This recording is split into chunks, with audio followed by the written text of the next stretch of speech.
prova, por jo vetëm thash nuk janë marrë në konsiderat nga institucionet lisbatuese, po ato janë bërë fortesë përpara opozitës, përpara Partisë Demokratike, për çuar deri në fund hetimin në lidhje me këtë skandal kaq të madh që tash nuk cënon vetëm sigurinë e vendit tonë, po cënon tashmë dhe prandaj dhe kanë filluar dhe ndërkombëtarët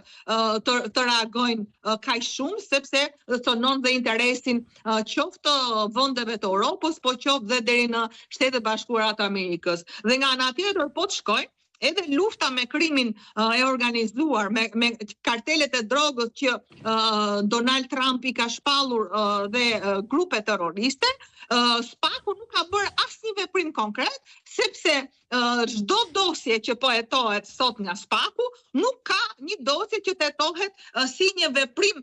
me iniciativë të SPAK-ut, por janë të gjithë dosjet të cilët kanë ardhur nga partnerët tanë ndërkombëtar. Dhe po kështu është shumë e rëndësishme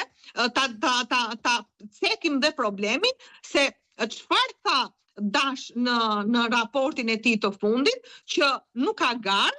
fituesi është i paracaktuar dhe ligjet bëhen me porosi. Kjo është po të thuash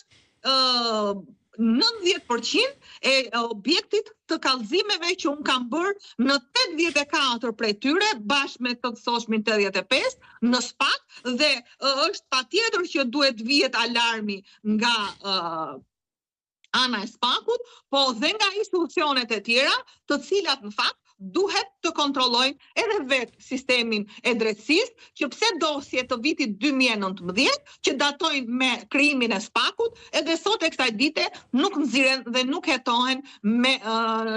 përparësi nga ana e SPAK-ut, pasi janë dosje të cilat të çojnë direkt o tek Edi Rama, kryesori, ose të çojnë pasaj tek Belinda Balluku. Dhe problemi i fundit që kam ngritur në lidhje me këtë kallëzim penal është roli i Bankës Shqipërisë. Çfarë roli ka Banka jonë e Shqipërisë në kuptim të kontrollit të tregut të brendshëm, të kontrollit të transfertave bankare lidhur me pastrimin e produktit të veprave penale, se jemi të gjithë dëshmitar se si është raporti i monedhave të huaja në vendet, qoftë vendet fqinje, dhe se si është raporti apo kursi i këmbimit